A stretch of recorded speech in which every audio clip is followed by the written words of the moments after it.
Pensa comigo. Casar aos 70 anos de idade com novas possibilidades contratuais. É isso mesmo. Para nós sabermos um pouco mais sobre essa novidade ou esta possibilidade, nós recebemos agora no De Bem com a Vida os advogados Regis Santiago de Carvalho e Roberto Cunha. Como vão, doutores, de bem com a vida? Doutor Regis? Bom dia, Cristina, de bem com a vida. Eu agradeço a oportunidade, à Rede Sul de televisão e me coloco à disposição. Falam de onde? Falamos de Mato Grosso do Sul, Campo Grande.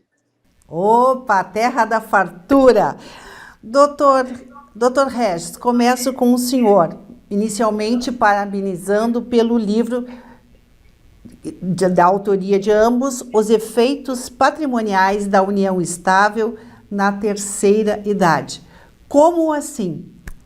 Então, Cristina, o que acontece? O Código Civil brasileiro, ele estabelece 5 regimes de bens, dentre os quais um deles é o que nós chamamos de regime de separação obrigatória, né?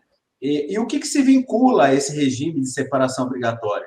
O casamento das pessoas maiores de 70 anos de idade. Então, aquelas pessoas maiores de 70 anos de idade que desejarem convolar núpcias, eles têm necessariamente que se valer do regime da separação obrigatória de bens, ou seja, não existe uma liberdade na escolha do regime de bens que vai prevalecer durante aquele casamento, né? Então, esse foi o tema e objeto do nosso livro, que nós adotamos aí alguns questionamentos, né, a respeito dessa obrigatoriedade de opção por esse regime. A família que se sentir ameaçada, doutor Roberto, ela pode interferir na questão ou, no caso desse projeto ser aprovado, é uma decisão apenas da pessoa com mais de 70 anos de idade?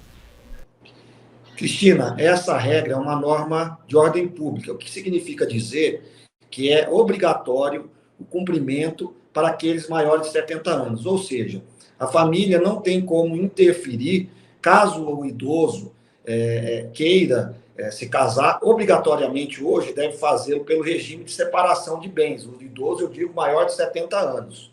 Então, ele não pode escolher o regime de bens que irá nortear esse casamento.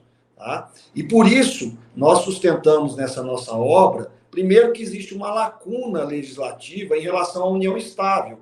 Hoje nós temos, nos tribunais superiores, uma equiparação dos institutos casamento e união estável, até por força do artigo 226, parágrafo 3º da Constituição Federal. No entanto, para o regime de separação legal de bens, não existe essa obrigatoriedade prevista em lei para a união estável. Isso é uma construção da jurisprudência, dos tribunais.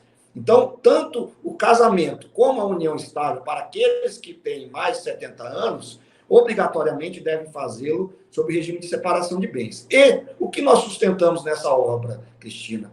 Existe uma patente inconstitucionalidade desse dispositivo, é o artigo 1641, inciso 2 do Código Civil, que prevê que esse casamento de maior de 70 anos deve ser do regime de separação de bens. Por quê? Porque é um direito disponível, é um direito patrimonial. A pessoa, a partir do momento que ela está no pleno gozo das faculdades mentais, independentemente da idade, e se tratando de um direito disponível patrimonial, tem o direito de escolher o regime de bens que vai nortear aquele casamento. Então, respondendo a sua pergunta, os familiares não podem interferir neste caso. Entretanto, nós sustentamos uma inconstitucionalidade desse dispositivo que prevê o casamento maior de 70 anos ou a união estável sob o regime de separação obrigatória de bens.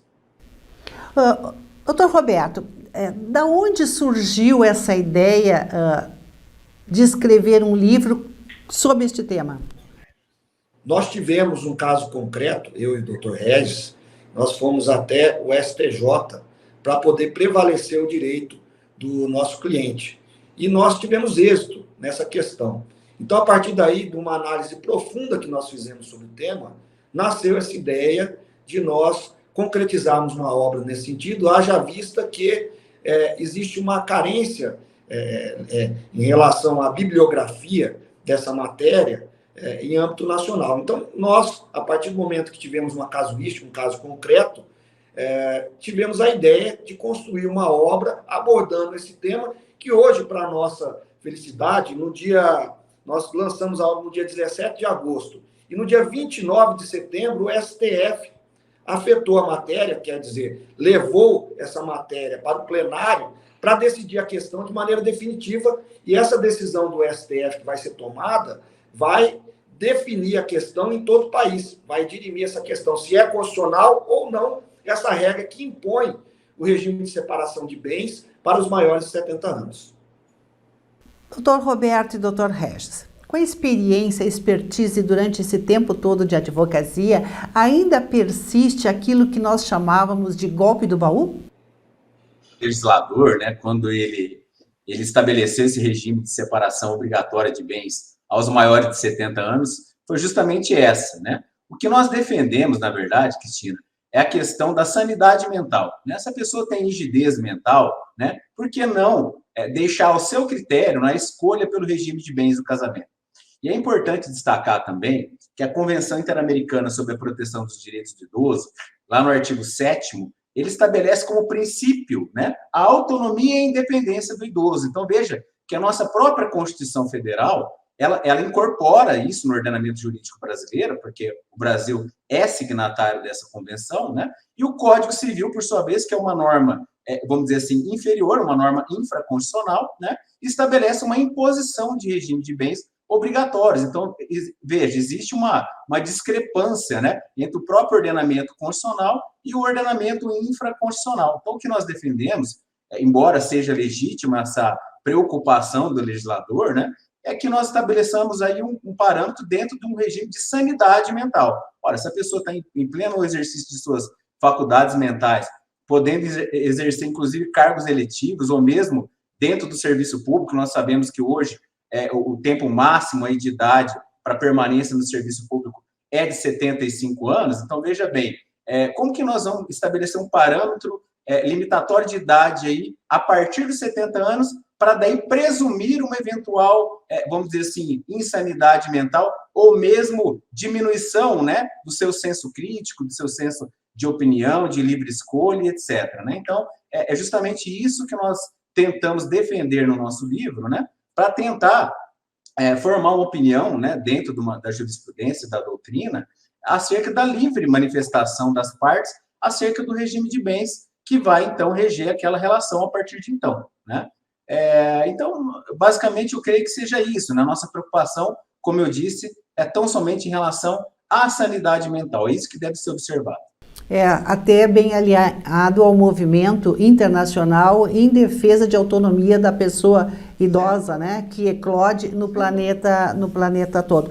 Doutor Roberto, suas considerações finais, por favor, a respeito dessa belíssima obra escrita pelos senhores. O que nós, em síntese, sustentamos dessa obra é o respeito a um princípio maior previsto na Constituição Federal, que é o princípio da dignidade da pessoa humana. Nós não estamos aqui a tratar da questão de pessoas incapazes. Incapacidade tem os mecanismos legais próprios para que a pessoa seja interditada e aí outra responda por ela como curador. Agora, no caso de uma pessoa capaz, rígida, ela tem o direito de escolher, dentro de um direito disponível, aquilo que é melhor para ela.